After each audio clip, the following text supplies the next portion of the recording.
রাত বাজে প্রায় 1:45। সেদিন আমি কিছু বুঝে ওঠার আগে আমার সাথে যা ঘটেছিল। রিমঝিম বৃষ্টি, হাতে ছাতা নিয়ে বসে আছি ট্রেনের অপেক্ষায়। এই বুঝি ট্রেন আসলো। তবে কি ট্রেন আসবে? চলুন দেখে আসি।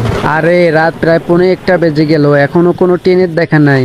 এদিকে আবার মুষলধারে বৃষ্টি হচ্ছে। কি হবে যে বাড়ি যাব? আর বাড়ি না গেলে তো মেয়েটাও ভীষণ কান্না করবে। কি যে করি। এসব ভাবতে ভাবতে আমি একটু মেন রোডের দিকে যাই, অন্য কোনো উপায় খোঁজার জন্য।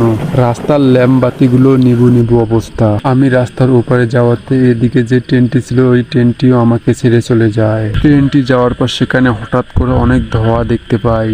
আমি কিছুটা ভয় পেয়ে যাই এবং ভয়ে ভয়ে অবস্থার সামনের দিকে এগিয়ে যাই।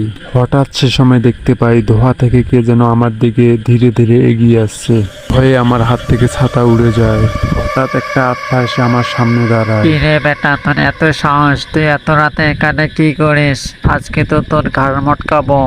দয়া করে আমাকে বাড়ি যেতে দেন। বাড়িতে আমার একটা ছোট্ট মেয়ে আমার জন্য অপেক্ষা করতেছে।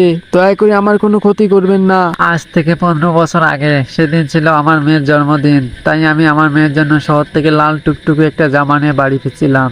কিন্তু সেদিন এই রেল স্টেশনে আমি অ্যাক্সিডেন্ট হয়ে মরে যাই। তারপর থেকে আমি এই রেল স্টেশনে ঘোরাফেরা করি আর অপেক্ষায় থাকি এই পথে কেউ আসবে কিনা। তুই আজকে এসেছিস তাই তোকে আমি একটা দায়িত্ব দেব। এই নে এই ব্যাগ, এই ব্যাগে আমার মেয়ের জামা আছে। এই জামাটা আমার মেয়ের কাছে পৌঁছে দিবি। আচ্ছা ঠিক আছে, এই ব্যাগটি আমি আপনার মেয়েকে দিয়ে দেব। আমি এখন যাই। তার দেওয়া ঠিকানা খুঁজতে খুঁজতে অবশেষে লোকটির বাড়ি খুঁজে পেলাম এবং বাইরে থেকে ডাক দিয়ে বললাম। বাড়িতে কেউ আছো? বাড়িতে কেউ আছো কি? ডাক দেওয়ার সাথে সাথে ঘর থেকে একটা মেয়ে বেরিয়ে আসলো। বাবা বাবা বাবা, আমার বাবা আসছে। বাবা আমার জামা নিয়ে আসছে। মামনি, তোমার বাবা আসে নাই, তবে তোমার বাবা তোমার জামা পাঠিয়ে দিয়েছে। এই নাও তোমার জামা। তারপর আমি ওখান থেকে যত তাড়াতাড়ি সম্ভব চলে আসি। বন্ধুরা, সেদিন রাতে এটাই আমার সাথে ঘটেছিল। এই ঘটনাটি ঘটার পর কোনোদিন আমি আর রাত করে বাড়ি ফিরিনি।